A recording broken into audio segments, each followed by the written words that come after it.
Hello and welcome to my review of the Patek 5711R, which comes courtesy of my good friend Watch Superstars on Instagram. While this watch isn't mine, I did wear a 5711 steel for about 8 years, so this video is sort of a pseudo owner's review. Let's get started.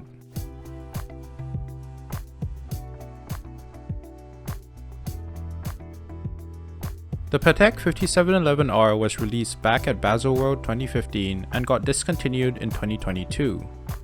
While the Nautilus collection has since seen a bunch of new models since the launch of the 5711R, this particular watch remains my dream Nautilus. Part of this is sentimental, as the 5711R has always been a watch my dad wanted, but was never able to get. But beyond that, I do think it's a superb watch. In my eyes, the 5711R is the best looking Nautilus. The combination of rose gold with a gorgeous chocolate sunburst style is stunning and harmonious. This makes it unlike my VC 4300V, which has a high contrast combination of rose gold and blue dial.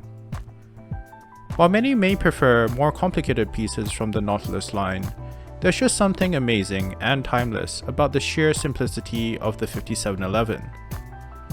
This particular variation is also better than my old 5711 in steel, in that it has a proper date window, which comes replete with a rose gold border. That being said, I still think the font is terrible and looks like it came out of Microsoft Office. In terms of caseback and movement, there's nothing too spectacular here. My 5711 was old and had not only the old caliber, but a Geneva seal. The 5711R has an upgraded caliber that has hacking seconds, as well as a Patek seal. When I did a comparison way back when I had my old watch, I do remember the new caliber looking slightly better. As for case and bracelet finishing, the Nautilus is on the same level as the Royal Oak and VC Overseas. However, the 5711R does fail ergonomically. Not only does it lack the interchangeable strap system and micro adjustment of the Overseas, but the dated clasp is also worse than what you'd find on a Royal Oak. Of course, the latest Nautilus models now feature micro adjustment and a better clasp, albeit years after its competitors.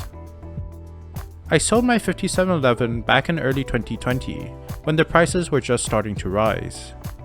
My piece was super scratched up and missing its box and papers.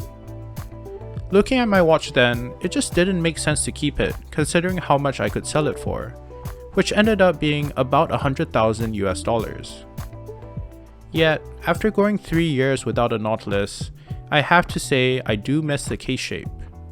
There's just something so nice and timeless about it, being a lot smaller and sculptural than the bulky VC Overseas, and not as angular and sharp as the Royal Oak. Having experienced a load of different watches over the past years, I also have to say that I appreciate what Patek does all the more now. History, a deep and attractive product line, as well as value retention, this brand really has it all. It's also a nice bonus that the Singapore Patek Service Center, which is run by Geneva Mastertime, has excellent service. Despite not being a customer of any local Patek ADs, they've always treated me well. Naturally, one big factor holding me back is the aftermarket price.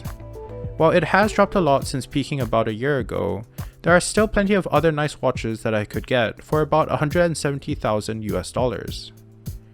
But the bigger issue for me is how hype and common the Nautilus has become, especially in Singapore.